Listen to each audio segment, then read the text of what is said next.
I'm Rachel Johnson, co host of the EduGals podcast, a part of the Education Podcast Network, just like the show you're listening to now. Shows on the network are individually owned, and opinions expressed may not reflect others. Find other interesting education podcasts at edupodcastnetwork.com.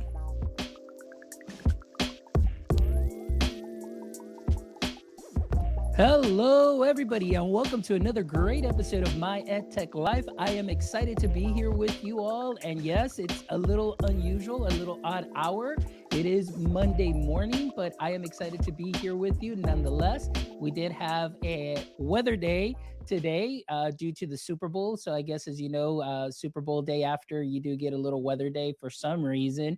But anyway, I am excited to be here with you all today with a wonderful guest who's joining us all the way from Estonia. That it's about 5,700 miles away here from Texas, where I am at. So I'm excited to welcome Mart Lume to the show today. And we're going to be talking about AR, VR, and Futuclass, which is an amazing platform that deals with revolutionizing science education through the use of augmented and virtual reality spaces. So really excited to be here and talk to you all about today. But first, I always want to say thank you so much to all our audience members, to all our viewers, our subscribers, our followers. Thank you so much for all the likes, shares, and follows. I really appreciate you making my EdTech life what it is today. But again, let's go ahead and get started. And Mart, how are you doing this morning, Mart?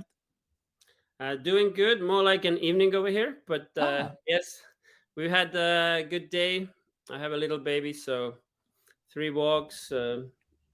Yeah, sharing good family time and then working as much as I can in between. So it's been a good day. excellent. Well, thank you so much for making this happen. And I know, again, with different time zones, things get kind of tricky and so on. But thank you so much for being here, guest on the show. And I'm really excited and thankful that you reached out because more and more, technology is changing. We see everything, coming into the education space, all the great tools that are out there. And the platform that you have, I've been reading a little bit up on it. And I'm just really excited to hear your story. But before we get into Futuclass, if you can just introduce yourself to our audience members, viewers that may not know the work that you do, if you can share a little bit about your experience in this AR VR landscape. Yes, I've been in. I'll maybe talk a bit later about the kind of bigger background picture. I've been VR AR since 2017. I was also mesmerized by the medium's capacity to basically transform a human being in a way. If it's an experience that is really powerful, it can give you so much so quickly. And this is especially true for education and training. And therefore, we also I lived in North America a good chunk of my life, but then came back to Estonia, let's say European side, let's say 2015 or so. And I've been into Estonia has a really like thriving startup landscape, so it's really easy here to start a company. It's our like country's pitch deck almost, but it takes like 12 minutes online and off you go. So every student has a startup more or less, and some of them work out, many of them don't, but you learn, which is very good. And mine already had some experience before, and yeah, so basically it only felt natural to combine doing something useful in virtual reality and augmented reality and my background in game design, and also the team I found. I mean, it all kind of pointed towards this need to make basically fun, most engaging possible way to learn science topics. So that's what we're working on at Futuclass. We're basically making a platform which is for schools and for both home users to learn science in, and we're kind of going at it at the more gamified kind of first few years at school level. We're starting from there with chemistry and physics, and we're building up from there. Excellent. Well, that's great to hear. And, it's very interesting, like you mentioned, your experience that you have and where you're located in Estonia and working on this, coming up as a startup, and the work that you are already doing. I mean, looking at your website too, as well, what it is that you're offering. And of course, how the lessons are highly effective and looking into this, the gamified version. So it seems like you're really covering a lot of angles as far as what you are providing through this platform, which is great because through my experience, I see that there may be some platforms that have, maybe one or two things that are going really well, but then they're still missing a couple of things. And here it seems you've really taken the time to look through, to research, to see what needs are being had at the school level, at the student level, at the learning level, and really implementing a little bit more of that. So tell us a little bit about, first of all, the inception of Futuclass. How did that idea come about? Yeah, and thanks for that compliment as well. We have been at it for 3 years, so it's everything comes bit by bit. You test, you see how it works in schools, and there you add features to your product, your takeaway. It came in two directions actually. So myself, as I mentioned before, I have a game design background. I lived in US a few years, East Coast, then Canada, BC, Vancouver for a good 10 years. I went to study my dream thing, game design, back in 2004. And then I graduated. I worked in a bunch of different places. I did some educational games for the university. Then I worked for an animation studio. Then I eventually landed up at a company called Tiny Speck, which is really notable because, and I was there really early. I was the first employee, and this was the very accomplished team who had built Flickr, and they actually built what is currently Slack, which probably many people are using every day. But before that, they had a game. So many people don't know this. It's a very exciting story, but we built that game for 4 years. It was kind of a cult hit, I guess you could call it. Some people really loved it, but it wasn't meeting its commercial goals. And after that, I was basically had a choice. Do I want to do something more serious, or do I want to go on to mobile games? Because that was all the rage back then.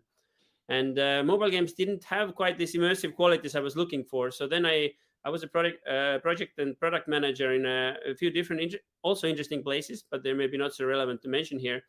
But yeah, 2017 is when I got back and fell in love in VR. And then 2019 is when I met my team in Futuclass. I actually was looking around for educational opportunities in the region, basically, and then I found these guys, and they had made a VR arcade, like the biggest one in Estonia, which and they discovered that all the kids come in, go crazy, play Job Simulator, pour printer in the coffee, like really excited, the best thing in the world, but they don't really like. You could use this for education. Why isn't anybody seemingly doing anything in that direction? So they started working, and then we kind of met. It was like the melding of the minds, and as this Estonia is like really, we're quite innovative in education overall, like successful small country, and it's really easy to access like the best teachers, schools, and to kind of yeah, there is this joke, not joke, but the saying that the prime minister is just a phone call away. You don't maybe know directly, but you know the person who knows the number definitely. It doesn't mean that you talk all the time or anything, but that's how connected everything is. So using kind of the digitalization strength of Estonia and this experience with VR and game design put together is, I think, what gives us like a really interesting chance at kind of taking a shot at this new way of learning, basically. Yes, absolutely. And talk about new ways of learning, going through your website. And in a little bit, what I'll do is I'll actually pull up one of the lessons from your website, just the video preview portion, which I absolutely love. What I love about your website is everything is right where it needs to be, and it's easy to follow. And then, of course, the previews of the lessons, looking at it and seeing, the interaction, the explanation. And that's why I mentioned that it really seems that in these 3 years, that you have been going at it, putting pieces together and building your team, and of course, building the platform. It seems it is very robust, and it offers a lot of what education and educators need to provide, this type of learning to their students. But I wanted to ask you a little bit about that. And we talked a little bit about pre-chat. Uh, how accepting is this technology, or how well accepted, I should say, is this technology in Estonia where you're working at in those schools? Yeah, very good question, and I think it's in every country. So we're in about 10% of Estonian schools. It definitely doesn't. You have to work and promote and educate people, educate the market, so to say. The factors that we have found kind of critical is you need to have a cheerleader or the person who is driving the interest from the school side. Um, so that's like the key component. Then often the different grants that have been given out have been really helpful. So often a school writes that we need whatever 10, 20 headsets, and there's a project they write, and then they get grant money from it. There are different ones floating around. I'm sure some opportunities like this in every country. So that's been really usually when we do our bigger kind of wave of sales. And we also give webinars. So that's how we educate either people who are yeah, so we also have a webinar. We have a mentoring program. So a mentoring program is for teachers who are already using Futuclass and all the ways how they could make the most of it. Uh, and and webinars are basically educating the market, telling teachers sharing their stories, so they can really see how it can work. We also have a blog post, educational games. I believe there's 72 of them now uh, that are offered in standalone VR devices. So we kind of publish an update every quarter. I think there also you see, so Futuclass is obviously what we are kind of representing and wanting everybody to try and know about. But there is a number of other games also in art, in different disciplines like language learning, music, math, or what have you. And then for the school, it becomes more and more an attractive offer, basically, by knowing that they can uh, do a lot of stuff on these headsets. And also basically for every class and every age there are things to experience which really are as engaging as they can be, possibly, right? So VR is pretty exciting, not for Yeah. everybody, but for most people I think it's very exciting.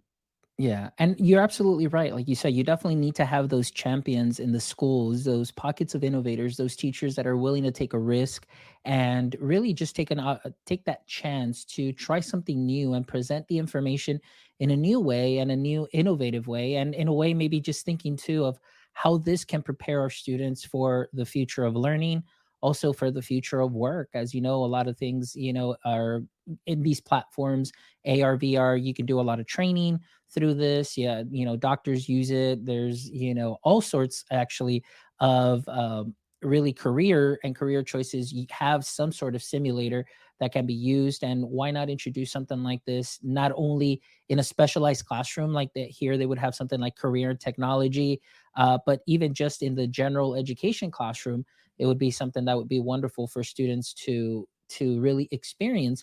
Now, my question to you is also, like, you said that you've got those cheerleaders, you've got those teachers, you offer those services. Now, what are some of the biggest barriers that you may have? Because I'm going to share with you what our barriers are many times here in a lot of school districts is when a new technology piece or instrument such as AR VR comes in, and now you're involving something that needs headsets, and you're involving something that may need some additional access that maybe current chief technology officers don't want to give, or for the fear of cybersecurity and information and data.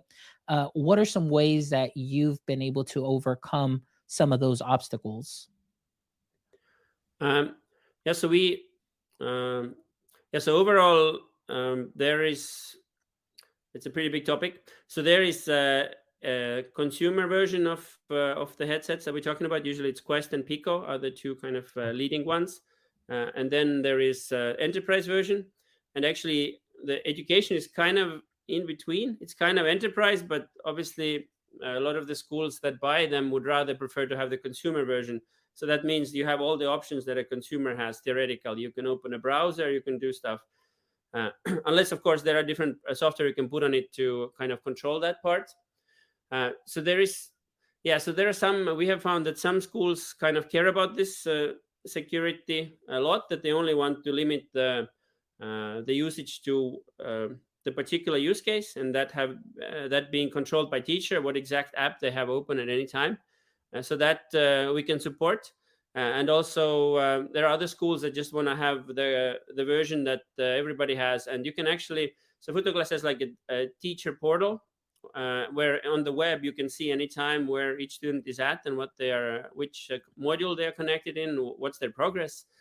So you can really easily detect if somebody is not doing what they're supposed to do. So we have, I Excellent. guess, solved it with this web tool for our software. But yeah, if you're giving like an art lesson or something else where these web tools do not exist, then yeah, you kind of have to trust, I guess. I mean, in some sense, there isn't really any data that the device collects or that the app can collect, which is in anyhow harmful that I can think of. And the student, as far as visiting some web pages or things, you can also do it on your phone anytime, or in your laptop. So I don't know if uh, yeah, I think it's a Yep. pretty minute problem. I think usually instead we find the benefits outweigh this risk quite a bit. And one of the ones I'd like to mention is that we really discovered that this isolation that VR offers is a real avenue, like a Trojan horse almost, into the minds of the students that are just not that excited by default about learning often. Either they have kind of short attention spans, or they just, in the back seat, you know, misbehaving in various ways. And suddenly, when they're in VR, it's like all gone. They're like as involved as like what happened here. So we really find this. It's really inclusive in a sense that all the students are super into it in this purposefully designed environment, interacting and learning. So Excellent. yeah, I'd like to conclude that I think the benefits outweigh the risks of security. Absolutely. And I agree with you on that. I mean, we're talking a little bit about pre chat, and I agree with you that oftentimes the benefits do outweigh those things, or those barriers that are put up. And oftentimes it's due to just not wanting to look at it, or maybe not knowing how it's done or how to implement it. But, sometimes it really, we just really need to start that conversation with a lot of chief technology officers that are out there, and understanding, yes, cybersecurity is a risk, but are we looking at all possible venues to not put barriers to student learning and enhancing student learning and moving innovation forward? Because oftentimes that's what gets us stuck in doing things the way we've always done them, and expecting different results, but we don't get them. So yeah, I absolutely agree. I have a question here, Mart, from we have a LinkedIn viewer, and she says here, do you also have experiences in soft skills teaching through AR, VR, or XR in students or teachers, such as empathy, resilience, etc.? Thank you. Flavia, thank you so much for joining us. Thank you, Flavio. Great question. The short answer is that no, because it takes a while to build like really high quality interactive experiences. So we have focused on the science subjects. But I can recommend Body Swaps. It's a UK based company. They're quite good. I think they're focused on enterprise, but I think they have lessons that apply to everyone, which is specifically teaching about soft skills, how to like act in different tense situations, how to diffuse things, how to spot the behavior that's kind of uninclusive, let's say. And so yeah, body swaps is my first thought. But Excellent. you're absolutely right that I think there are several more companies. I just can't think of them on top of my head, and that is also a really great field for VR to basically change people into the towards the more positive outcomes, or like ways of behaving and living. Excellent. Thank you, Mart. And I did want to touch back also on one thing that you mentioned as far as student engagement, which is something that I do agree with you. Many times, as a former classroom teacher for many years, there was often students that, were done with their work very easily. I mean, it was something that was done quite quickly, or maybe students that, just found it a little difficult just to sit still and so on. It didn't mean that they weren't learning. It was just, I had to just, present the learning in a different way so that they can be engaged and so on. But it's very interesting that you mentioned, it's like once they put on that headset, that isolation where they're just zoned in and engaged, I can definitely see that being very helpful for many students that otherwise might not be engaged with the lesson. And now that they're fully immersed in it, just completely being part and in a lesson is something that I think could be very useful, which kind of leads me to my next question to you also, which is, what's the impact that you've seen of Futuclass in Estonia within the schools that are currently adopting it? Yeah, so we measured like kind of short term, like let's say in reaction balancing. I think it was 62%. Like basically in half an hour, you can learn how to balance reactions, which might have taken you, depending on student, of course, but could take you like several full lessons or even a few weeks. Um, so the numbers, actually, we're running like a bigger test now, and we don't have the results yet. But it's definitely engagement. I think is the number one value that a lot of people who otherwise would not think much of necessarily about kind of becoming interested in chemistry that deeply. They do, and the other one is, yeah, that when they do get involved, then the rate at which they are learning is a lot more faster and efficient due to the kind of immersive nature of the medium. And I should also mention we have lesson plans for teachers, and we have like quizzes you can take before and after. So how we measure this? Um, One way is that we do the test on a particular set of information before, and then uh, after playing, and then after that session, we can see the rate of studying. You can, of course, these numbers can be manipulated in different ways. So we're trying to be as objective as possible. So therefore, if I say 62%, it kind of depends what. But the fact is really that they are very fast learning a thing, and they have a super good time doing it. So this really carries over to their enthusiasm towards the subject itself. Absolutely. And I agree with you. And looking at that, that's one thing that I absolutely love, Mart, that you included. It was lesson planning. And that's something that's very important. As we know, as educators, we have to have some sort of documentation as far as lesson plan and what it is that is involved. So the fact that you already have that built in also within that lesson, and I downloaded a document, also the lesson plan that you have available. And I'll also be sharing that a little bit about that as soon as we get into that piece, because I really do want our educators, our listeners, our people that'll be rewatching this also to be able to see what it is that you offer. Because right now I'm listening and we're going through this, but man, the graphics and what is available here is something that is great and it's very exciting. All right. So now, as far as right now, currently, are you solely just being used in Estonia, or have there been any other adoptions in other countries that have seen what your platform can do and said, "Hey, we want this too as well"? Yes, we have a few like loan sales in UK and US. I believe we just kind of went international. I don't know, maybe 3 to 6 months ago. So we're still sort of get finding our way into these markets and figuring out the best channels and so on. But yeah, definitely Estonia is. That's also one of the things about the mindset that building just the local market doesn't pan out in the long run. There's just not enough people. There's 1.5 million people in Estonia roughly. Yeah, it's an easily localized product. So it's in English and Estonian, and we're likely adding new languages also in future. Um, yeah, and it's available in a way. Sorry, this is not like a plug, but just to kind of mention, because you mentioned like how does it perhaps work. The sales is that, yeah, you basically it's a license based model. It's a device based license. It's annual, and yeah, and right now it just works like this: that you basically write us and we'll have a talk, explain you how everything works, which hopefully you find quite easy and reasonable, and then we can basically make the licenses available to you uh, for a fee. Um, and we're also having an end user version actually coming very soon, in a month, maybe a month and a half, depending on how long the submission process goes, into the Quest store at first, and then Pico store. And we're having 3, 4 modules available for play, and we will be adding to those over time as well. So it should also be Excellent. something interesting for home users. Sounds good. And one thing that I do love also that you mentioned is just being conscientious of possibly adding more languages. As you know, like that's Mhm. something that's huge for many platforms to be able to offer that. And especially in the education space, we definitely want to make Yes. sure that as we have students come in from all parts of the world, that they all have something that they feel comfortable with when they're doing their learning.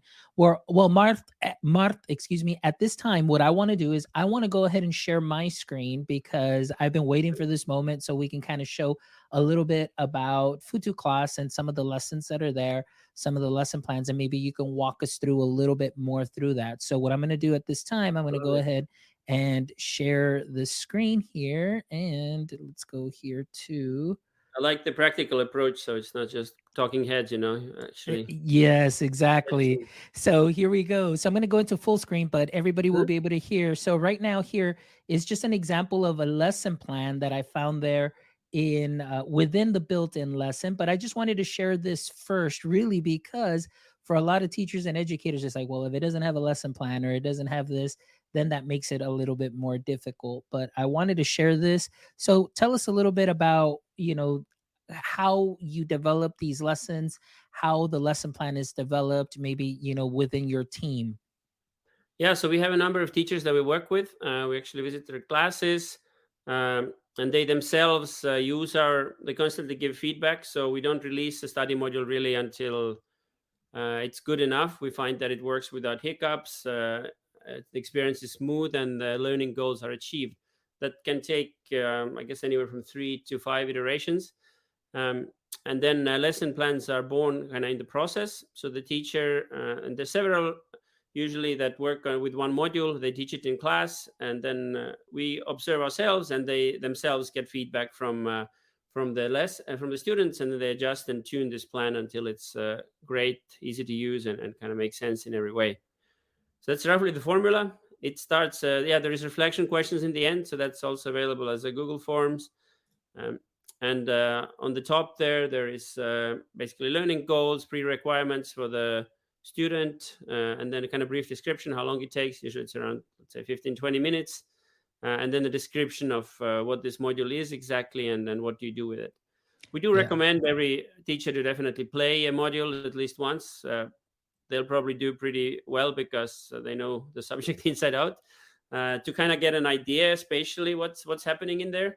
But yeah, basically this lesson plan lets you run a lesson like very easily, and give hints also at different students at places where they're stuck, and you can Yeah. kind of cross-reference this to the teacher portal, where you then, yeah, see every student and what particular step they're at in that particular module. Yeah. I love kind of the overall, like, the simplicity of this. It's very straightforward, very easy to read, and I love the fact that you included some of these reflection questions here at the end also, just so students can reflect, and it's also for a cue for teachers to say, hey, let's take time, let's go ahead and reflect, and if we're doing this, and maybe we forgot that component, it's there in the lesson plan, and now we can go ahead and talk about this. So I absolutely love this aspect of it too as well. And now what I'm going to do is let me go ahead and share the actual lesson, or the lesson video that we've got. So let me go ahead and go here, Right. and we will go to entire screen. Here we go. All right. So this is what I love here on your website. So I'll go just here to Futuclass. And then what I did is I just went here to VR lessons, Hmm. and you have your lessons here. What I love here also, you've got your all subjects specifically for chemistry, you've got specifically for physics and other, which is great. We're going to learn how to assemble a kitchen here as well. But let's go back there to that balancing equations lesson, which is this one right here. And I'll kind of just play the little video here as you kind of describe what it is that we're seeing. Yes, so this is a reaction balancing module. You learn to balance. You can see different representations of formulae on the reaction balancing table. So that ended really quickly. But basically, there's a left side and right side. One has reagents, the other one has products, and you need to get them in balance. And you start by working with specific models of the molecules. Um, and then you work your way up. So you presented them in different formats with different kind of aids, and then those aids fall away, helpers in a way, visual helpers, and then in the end you basically undo the thing on paper, or by numerically balancing, like you end up. So this is something that, like I mentioned before, can really accelerate the pace of learning for how to balance reactions. Absolutely. And just looking at the types of lessons that you have here, and just with these short little videos, really, it it doesn't seem overwhelming. Like you said, many times it looks very well done as far as the animation, as far as the characters, the movement, everything. It is very gamified, but it doesn't take away from what it is that you're learning. I mean, this, you still have all your lessons here, you still have your chemicals, you're working with all of this. And so that's something that I love, because oftentimes teachers may think, oh, well, this is only a gimmick, this only will work for so long and so on. But honestly, this right here is one of the better platforms that I have seen, where it is very intuitive, and it just seems like, you could easily maneuver through this as a student and as a teacher alike too as well, and really find that added value. So altogether, Mart, how many lessons do you have for your science bundle that you have for chemistry and physics? So currently we have 10 in chemistry, 2 in physics, and we have, yeah, a number more modules in production. And then so for the school version, there's also a few additional ones that are we've kind of done as side projects, like you showed the kitchen assembly before. But if you focus on science, then so currently it's 10 physics, 10 chemistry, 2 physics. And I should also say how we decide what to develop. We ran surveys several times about the most difficult to teach topics for chemistry and physics teachers, and we have a full list, and we basically go plug them from the top, and we spend quite a bit of time about the learning outcomes and the best possible ways to teach each kind of concept. Some like redox reactions, or some can get pretty nuclear reactions can get pretty heavy, but we're doing, I think, pretty good at working on them and making them as easy and kind of spatial, bit by bit, like understandable as possible for students. So and moving by your own at your own pace is also a really big advantage. I think you alluded to before how Yeah. uh, perhaps the student can proceed independently and only get help when he or she actually needs it. So the teacher can also come in, doesn't need to babysit everybody in the whole class all the time, only goes to those who are in need. And that seems to work really well, and kind of one up in a way teachers, at least in VR classes. It seems to us that this kind of frees the teacher up to actually focus on the places where he or she can provide like the most value to each student. Excellent. And and that's great. Also, what I love is that I'm hearing you're getting that feedback, you're taking that back, you're working on those things and working on those lessons that you said, listening to educators with their experience, those lessons that are very difficult, I guess, maybe for them to present or maybe for students to understand, and offering a different modality for them to learn. And I think that's something that's very important, that you are listening to your consumer. And I think that that's one of the best things that I love to hear from platforms that they do, is really taking back that feedback, going back, working on it, tweaking it, and making it better. Because at the end, you really care about your end consumer, whether it's the teacher and also whether it's the student as well. So that's wonderful. Excellent. Well, I'm really excited about this. So let me ask you a couple things though. As Futuclass, continues to grow and expands, and of course Mhm. now, like you said, you're more from Estonia in the US. Also, I think you mentioned in the UK also as well. Growing, expanding globally. What are the goals of the platform in the end to meet the changing needs of the teachers and the students?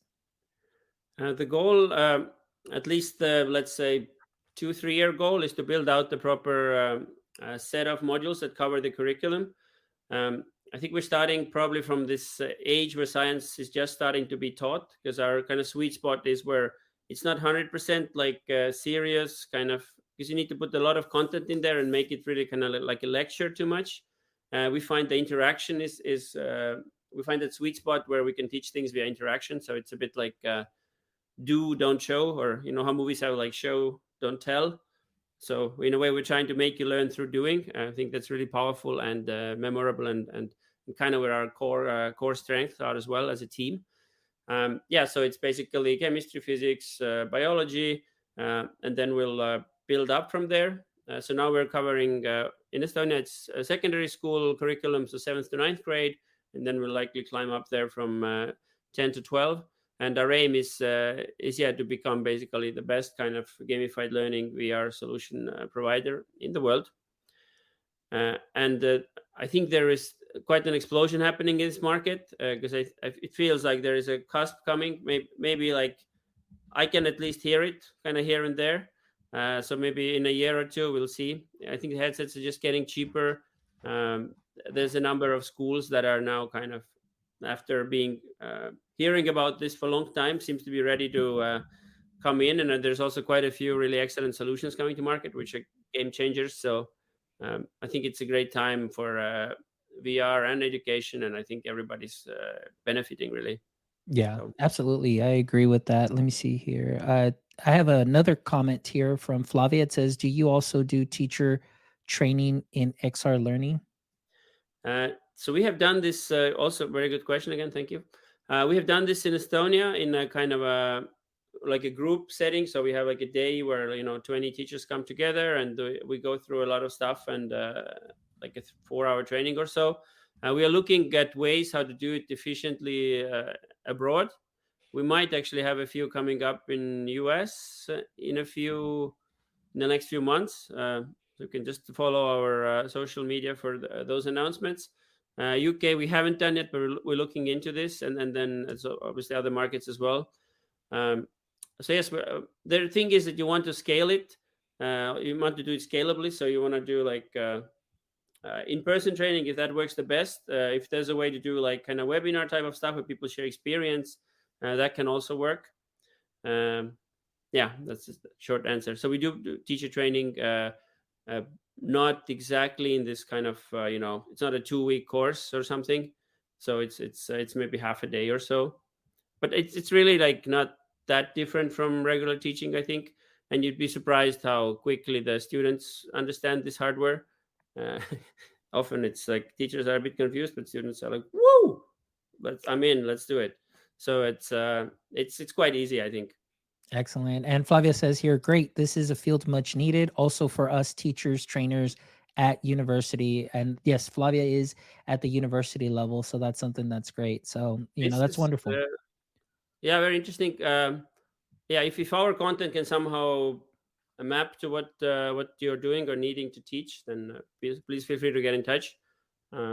Yeah, definitely. I think learning at all ages and kind of levels is going to be very heavily impacted, because VR is like the perfect training machine in a way, or education machine.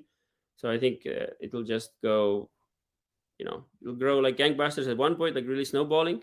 I think we're just at the beginning of this right now. So it's Yeah. really great that you're looking into the future. Yeah, no, and I agree. And one thing I just want to add that I did see or have seen here in the United States, even during COVID, it seems like before, and again, me working here in the K-12 space, always thinking like, man, why are we so much more innovative than higher ed, and we're so much more innovative. But so it just seems like something happened during COVID that all of a sudden, higher ed really stepped up their game, and now you're seeing a lot of universities here in the United States that have, of course, their digital twin. They are doing AR VR for their coursework. Students are getting goggles, attending class, they're being part of their learning. University faculty and staff are no longer siloed, where now they interact and can and share ideas within the classrooms as they meet online. And I think that that's something that's wonderful. And like you said, that right now I'm seeing such big adoption there.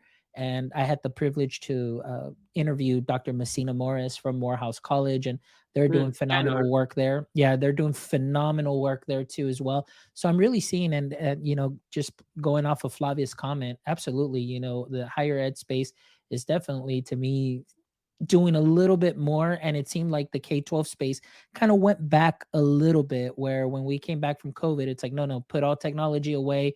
We don't want to use that anymore. And now we're slowly kind of trying to bring it back, but it's very difficult. Many teachers still are a little bit scared to bring back that tech, maybe because they associate it with COVID and they just don't want to deal with that experience anymore and all that. But like I said, it's definitely something that is the future of learning. I've always said the future of work too as well. So I'm really excited for the work that you're doing.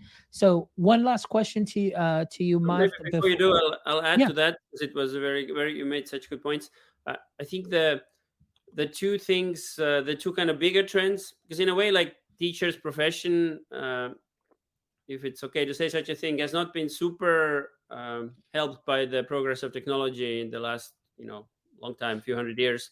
You often still teach, like, there are obviously many tools that make it a lot better, but you don't teach like 1,000 students like in 1 hour or something. You don't give a class to 1,000 students, which is kind of comparable to the rate of progress in most other professions, really, aided by technology. So two things that we see happening here is, one is the kind of metaverse schools, where it doesn't really matter where you are. Like, you could be your underpants and give like a world class lesson to, like, people all over the world studying something really specific, complicated.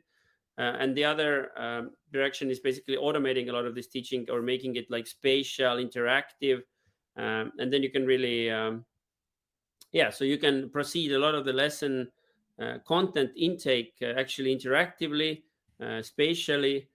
So it's it's even better than watching like a video of somebody talking, taking notes. It's actually you're doing the thing.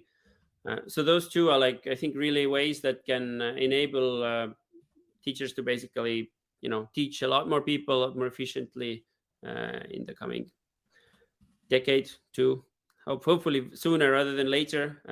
Yeah, there is some Zoom fatigue and so on, but I hope also that people are realizing that it's kind of a positive thing that to happen. That schoolhouse is not where you necessarily go every morning like to work, but it's a place maybe where you come to do certain things, or meet together. A bit similar ideas like remote work. So Excellent. Yeah, Amanda Macias, thank you so much for joining. She says here, education spaces trying to replicate the traditional space with technology, calling it innovative is not really being innovative. All right. So thank you so yeah, much for that. it's It says here, we now know we learn better in immersive environments. good point. Yeah, Excellent. it's every new technology that comes. First of all, it's like why the VR meeting looks like you're in a boardroom. It's the first step, and then you kind of go from there. Maybe you're flying around. Maybe Yeah. you're flying inside your presentation. I don't know what it is, but there's something that's native to the medium that will come out of it as the next step. Yeah. Excellent. All right. And then last question before we kind of start wrapping up, Mart. Of course, we know recently and within the past 2 months and or so, maybe a little bit over, of course, the release of a lot of AI tools that are out there. So my last question to you is, with the rise of AI technology in education, what implications do you see for the use of augmented and virtual reality in the classroom? Um, there's a lot, and this is a very very exciting topic. I don't know if you tried using the Chat GPT, but you can basically have it do amazing tasks for you. It's not always perfect, but it's really amazing. And it's kind of a new way of creating things. Basically, you're kind of iterating with ChatGPT on what uh, it, I guess, is working on versus like just being on this mammoth task for a couple of hours to get some piece of writing done or whatever. Um, I see.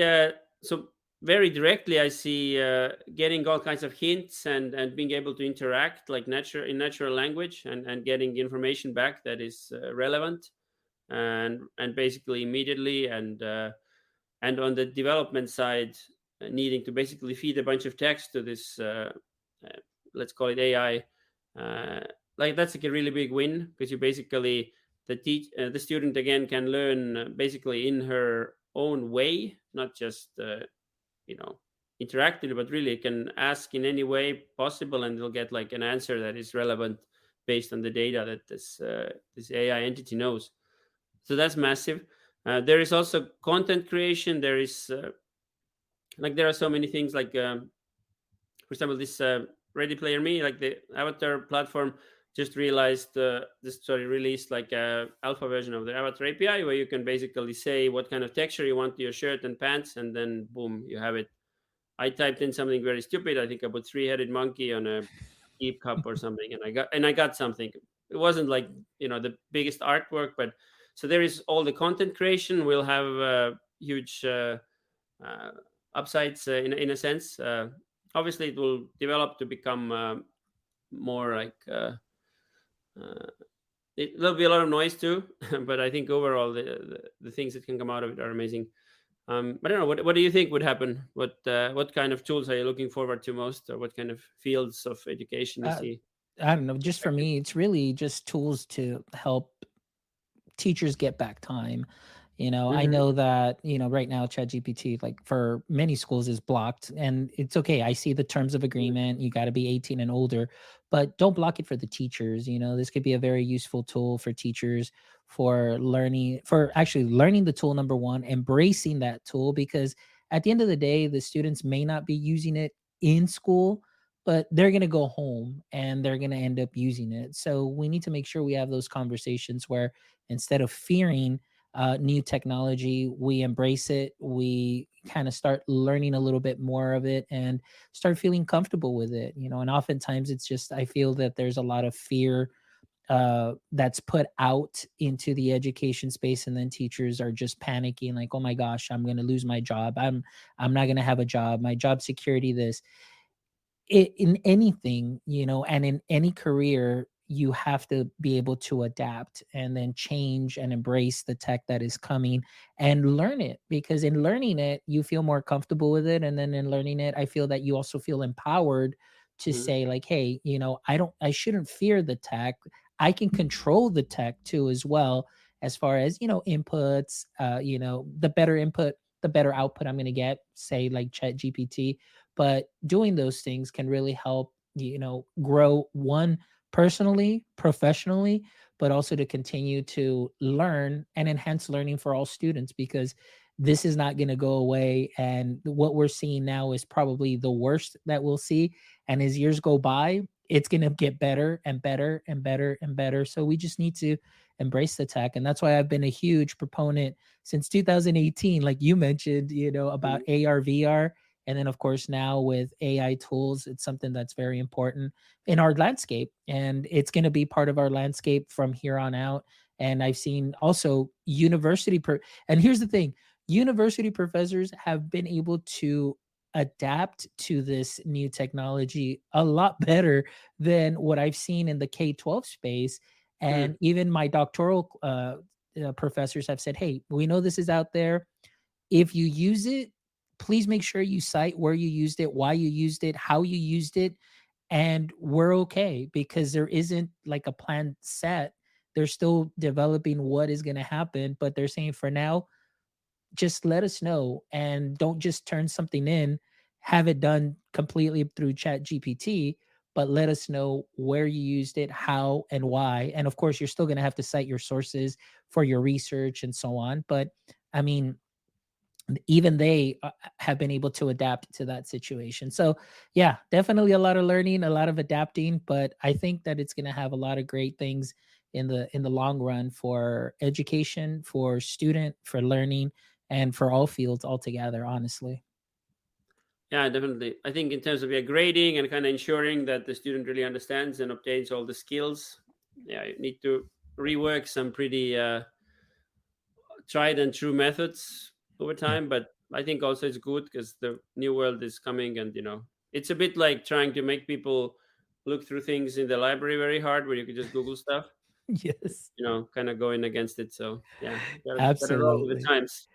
Excellent. Well, Mart, thank you so much for a great conversation this morning. I Thank really you. appreciate you sharing. And, I'm really excited about what the future of Futuclass is going to have. If what it is that I'm seeing right now is any indication of where it's going, I'm really excited for to see the progression within the next couple of months and even in the next couple of years, to be able to provide a different modality to learn science and to really engage your students. And so thank you so much for the work that you're doing. Thank you so much for being here today, also, as well. But before we go, I always love to end the show with the following three questions. And I know that it was very interesting because I forgot to send you the questions ahead of time. So you might be put on the spot here. But Real reactions. yeah, real reaction. So, question number one, if you're familiar with Superman, his weakness was kryptonite. That is what weakened Superman. So, I want to ask you, in the current state of education, what would you say is your edu kryptonite? My as in personal or companies. No, yours is impersonal, like what you're seeing. Yeah. Or Uh, companies. Yeah, let's go ahead and that. If that makes it easier, because I we'll go with mean that too. something that is like something that can hurt you, basically. Yeah, something that weakens you, like, oh, I wish that they wouldn't do Mm. that, or. um, like I think I don't know if that's like a good answer, but like one thing is that it's quite opaque, like who has VR headsets basically, and who is like open to explore. Defining those. I actually asked ChatGPT the other day. He gave some schools. I don't know. I have to follow up with him to see if it's true or not. Uh, so really, like this coming together of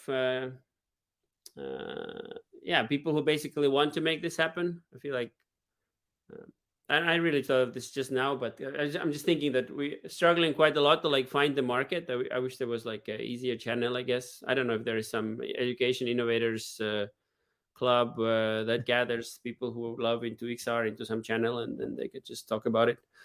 Um, yeah, I think that's one. And then maybe I also wish that there is kind of this joke that in enterprise market you have. well, let's say consumer market, you get fast to market and there is little money. Enterprise market, it's very slow to sell something, but there's a lot of money. And in education, it's slow to sell and there's little money. So it's a joke, but I think it's actually changing now quite rapidly, because education, on the other hand, is basically the most important thing. Like, if you're thinking about the future, what can you do to make it better? It's basically better education. And it seems that a lot of ed tech has been rising on the rise in the last decade, even, I would say. So, yeah. So yeah, what I wanted to say was that I hope that there is maybe some special education version coming out of a headset someday. I think that would really be useful.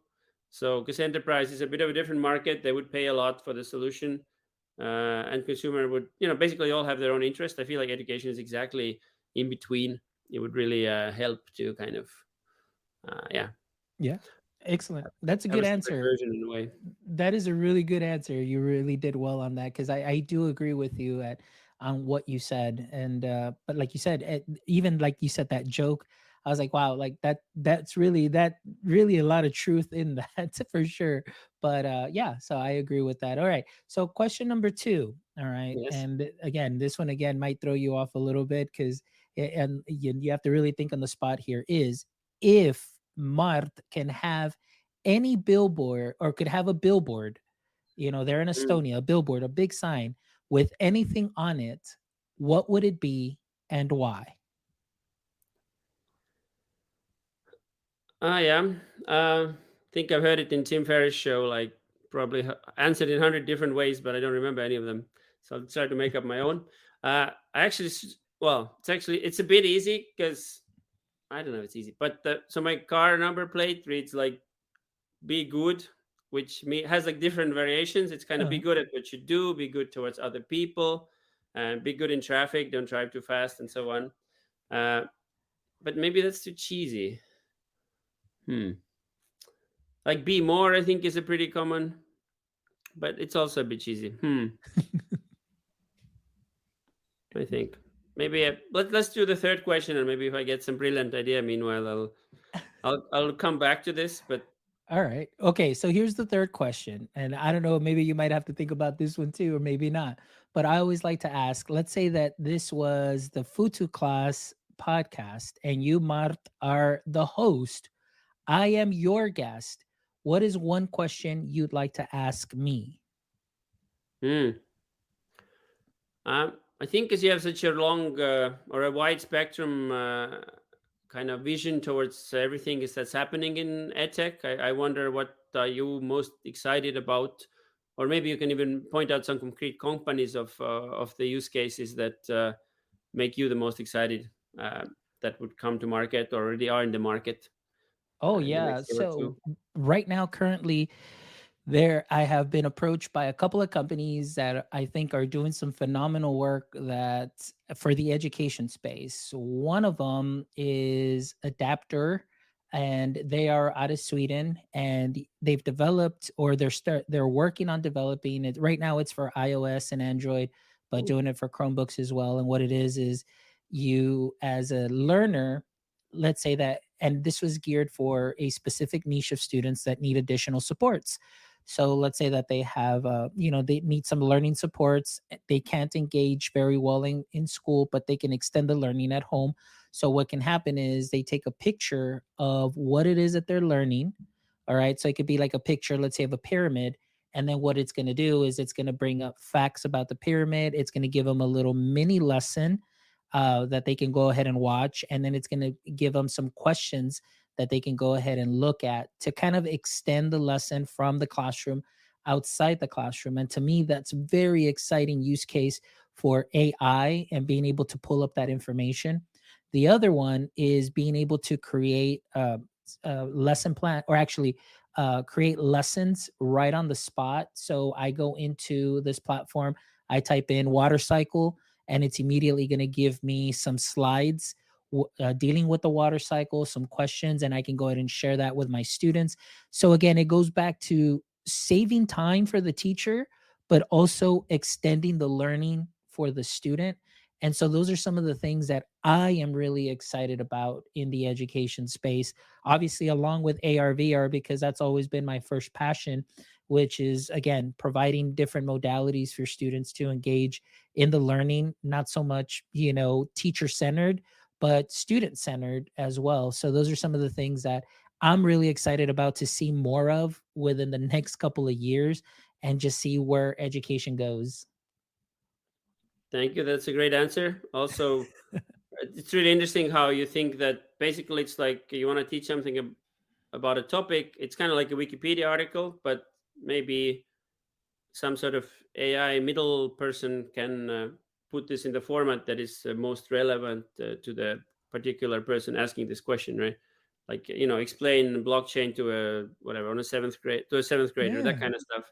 But also with like visuals and all kinds of things. Yeah, that is really exciting.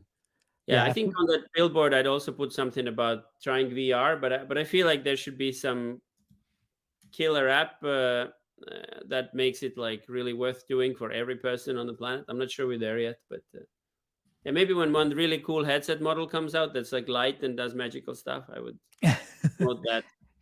Yeah, no, for sure. That'd be very exciting. But like you said, maybe just like a generic trial, just so everybody experiments, see what is there, see what is possible. And then of course, you've got different platforms such as yourself that is offering, the in the science space, and also just the cost, I think too. The cost of entry for AR, VR, I think that's often a barrier too because of the headsets and but I think like you said, maybe as time goes on, the headsets will be a little bit a lot cheaper, more accessible, and there'll be maybe some interoperability between platforms too as well, so that everybody can be able to meet all together. It doesn't matter what headspace headset you have and what platform, but there's some method where everybody will be able to meet all together at once. So that would be really great. Definitely love to try it out. And one last question here, Mart. I have a question here. It says, is there a demo lesson that Amanda can try out right now on Um, Oculus? there is actually. So if you search for Futuclass education in the Oculus Store, it's in App Lab. It's pretty hard to get education apps published, but hopefully one day we'll get there. Yeah, so Futuclass education, and there's four modules, 4 modules demos, 4 module demos. Yeah, demos Yes. of 4 modules available for you to try. And then yeah, if you're interested in more for your school, then just send us a message, and we'll have like an end user full version coming in, yeah, like month and a half, Excellent. as I said before. Awesome. Well, it seems that she found it. She put here, never mind, I found it. So she found it.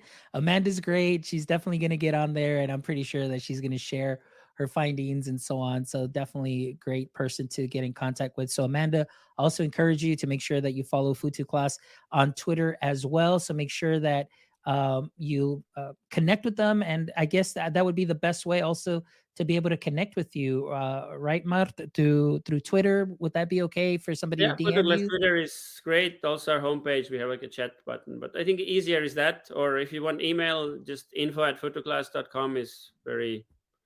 Also, we read all of them actively, so Perfect. yeah, Excellent. Twitter. We're all right. Well, Mar, thank you so much for joining us this morning. I really appreciate you sharing your passion, sharing the future of Futu class with us too, as well, and what it is that you're trying to accomplish and your mission to bring science to life and really engage students. And of course, I am excited, again, like I mentioned, to see where you will be within the next 3, 6, 9, and even a year because of the work that you're doing, and also just how great your lessons look right now. I'm really excited, and hopefully we'll be able to see a lot more Futu class here in the US as many people are starting to really open up about new technologies, new modalities, and AR, VR, AI. All of that will be here for a while. So we definitely need to embrace it and learn a little bit more about it and learn more of it so we can definitely make an impact in the education space. So thank you so much for all our audience members that were currently watching. I know Amanda was here, Flavia was here. Thank you so much for your comments. Those of you that will be catching this on the replay, thank you so much as always for all of your support. Please make sure that you stop by our website at myedtech.life so you can check out this episode and the other 174 amazing episodes where you can learn from amazing educators and creators. take a little bit of that knowledge, sprinkle it onto what you are already doing great, and just continue to move the education needle forward. Please make sure also you stop by our merch store so you can continue to support our mission for connecting educators and creators one show at a time. But as always, my friends, until next time, don't forget, stay techie.